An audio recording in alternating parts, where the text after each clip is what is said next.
Hello, my name is Amanda Simmons with the LSU Ag Center, and I'm the 4-H agent for Lincoln Parish. And I'm going to tell you today about a fun project that you can do.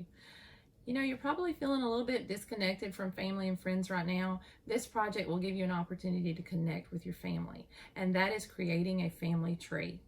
Creating a family tree is a really great learning activity for parents and children to do together. This lesson can be accommodated for any age group, and this project will encourage connection with family members even when done from a distance, because you're going to be using a phone call or a video chat or FaceTime to connect with family members while you're trying to find out the information for your family tree. Let me tell you what supplies you're going to need. You're just going to need some paper. You can use plain paper, you can use cardstock, you can use construction paper or poster board, just depending on how big you want to make your family tree.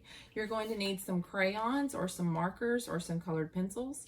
You're going to need some rubber cement or glue or some tape, and you're going to need some scissors.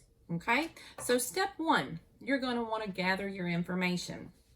This is where the connection comes in. So you're going to get on the phone with grandmom or granddad or get on FaceTime with them. They'll love it.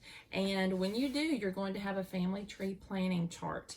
And as you're talking to them about the information that you're wanting to gather for your tree, you're going to be filling this chart out. You can also use some family interview questions where you have some questions written down that you're going to want to make sure to ask while you're on the phone with them. And also a fun thing that you can do is you can have a heredity profile, which gives you a little bit more information for you to have, which asks things like, what color were grandmom's eyes? How tall was granddad? And it'll be fun to see if you have any likenesses to those characteristics that your family members had. And the great thing about having all of that information is you can extend your family tree to include maybe a family journal or scrapbook to go along with your family tree, and just adds to the information that you have. Now, step two, you're going to decide how far back you want to go. Do you want to stop with just your grandparents, or do you want to include great-grandparents or great-great-grandparents? Then also ask, do I want to extend it to include my aunts and uncles and my cousins? And so they're going to make that decision during step two. Step three, you're going to decide what information you want to include. Once you've got all of your information gathered, then you're going to decide, am I going to just include names and dates? Or hey, do I want to include a picture too? Or do I want to include maybe their hometown or what kind of job they had? So you're going to decide that. Step four, you're going to select or create your family tree diagram. There are tons of templates online that you can use from the internet to have for your family tree. Some examples are just this simple tree right here that allows you to add your information anywhere that you may want to. Then there's another kind that has the photo frames that you can put the pictures in if you decide to use pictures. There's also family tree templates that you can use that do include the expansion of your aunts and your uncles and your cousins. There are also some templates that are for blended families that include like stepbrothers, stepmoms, half brothers and sisters, and that kind of thing. Now, my daughter and I worked together on this project and made a family tree for her, but we wanted to be a little creative and get outside, and so we went out into our yard and we found our favorite tree in our yard and took a picture of that tree.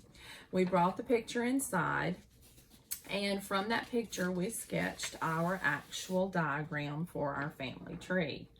And then we found on the internet some leaf graphics that we could use to fill in on our tree to create the actual tree diagram. And so this is what we used for that. So step five is going to be to actually complete your family tree, which is when you're going to fill in all of the information.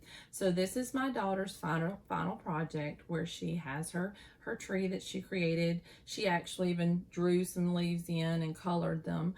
And she included the dates and the names, and she also wanted to include pictures. So this is my daughter's final project. Step six is that you're going to want to share your project with your family members. Your relatives will be excited to get this. Abby shared hers with her sister, and she was ecstatic. Your grandparents will love to get a copy of this in your final project. Another way to connect, you can text it to them or email it to them, and they will be so excited to get that. You're going to want to make sure you keep your family tree in a safe place. because you're going to always want to have access to it anytime you want to pull it back out and look at it and connect with your family. So diagramming a family tree is a fantastic experience for families to do together. It's a great way to learn about your family history. With a family tree document on hand, children and future generations can learn all about their families and their family history, and also how all of their relatives are connected. So have fun with this project, enjoy it, stay safe, stay well, stay connected, and I'll see you soon. Bye-bye.